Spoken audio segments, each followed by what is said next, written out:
You know, tradition at its roots means things that are passed down. And if you think about traditional and you think about religion, you probably don't immediately think Unitarian Universalist. Not like in that fiddler on the roof, all caps, tradition kind of way. And yet, we do have traditions, and they're very vital. And they may be more vital in the times to come. So in this particular service of the living tradition, I want to talk just for a few minutes, a little bit, about how we live the tradition, even if they are ever changing. We have traditions of what we work for, and we have the ways that we do them. And I'm going to start with the means, and we'll get to the ends. And I'm still going to try to get you out in time to have a cup of coffee before the meeting. So to begin with, the way we do it is we have a tradition of being democratic. And we'll see that today in our congregational meeting where we vote on some changes that are very important to the long-term survival of this congregation. And it has been this congregation's willingness to change that means that we read that list that we just read. It's remarkable. Believe me, when I talk to colleagues, that's not the list they're reading.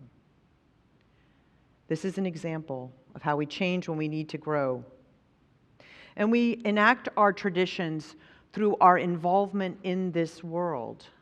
Our justice work is such an important part of what we do in this congregation. We're not otherworldly people as a whole, though some of us may have our own beliefs about what happens after we die. We are people that know that it matters what we do right here, right now, in this world today. This one an important life that we know we have. And I think it's very important to remember that we are people who understand that our traditions are going to need to evolve. We believe in evolution. And as I said last week, perhaps that shouldn't be so controversial.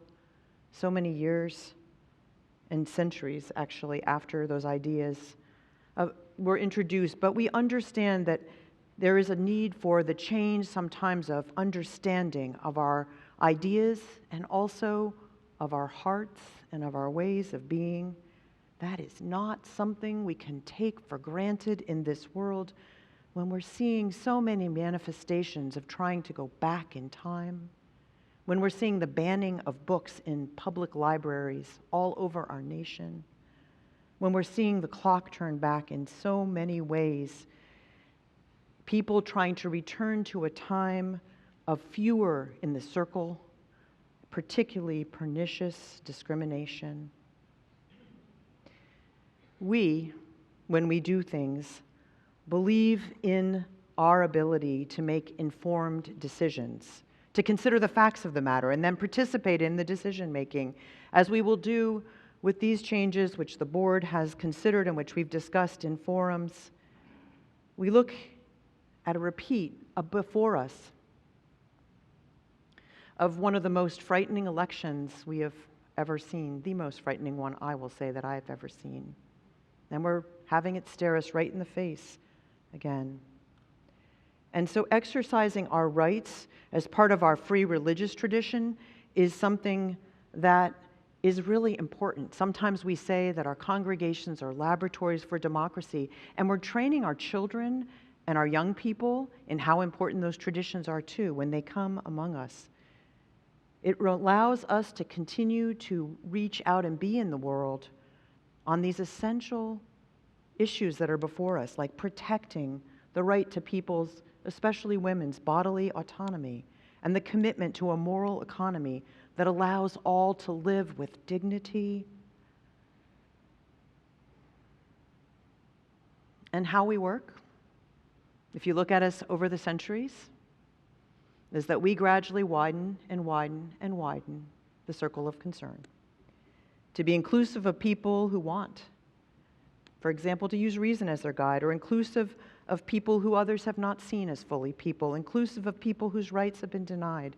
We have not been perfect about this because we were among those who came to these shores seeking this kind of freedom, and that had huge costs on the people who were already here, our indigenous brethren, our indigenous cousins.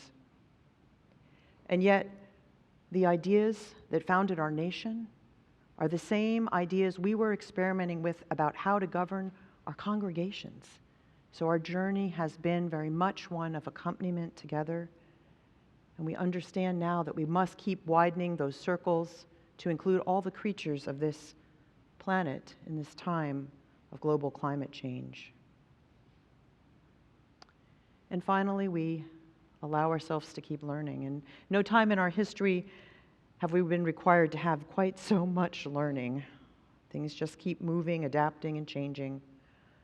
But it's very important in this world where we're understanding that we have to be willing to keep responding to the systematic changes that are being manifest in people trying to narrow who can hold power, political power, in an increasingly majority-minority country, or the power of businesses to monopolize and not share their profits through the taxation that has fueled our economy and our well-being for all these centuries. In our tradition, we are safeguarding these important ways of doing what we do. It's what we protect, and the world needs us not to take it for granted in the same way that we know now, and even more so now than 5 or 6 years ago, that we can never take our national democracy for granted. Tradition, as I said, at its roots is about things that are passed down from one generation to the next. And unlike your great-grandmother's chair or the millions of family photos, the what of what we pass down is a tradition centered on embracing love with a commitment to promoting justice and pluralism, recognizing our interdependence with one another, striving for a world with more equity and generosity, and supporting each of us in the transformations that we need to make all of that possible. So, before we go, let's make a commitment to ourselves to keep living the traditions.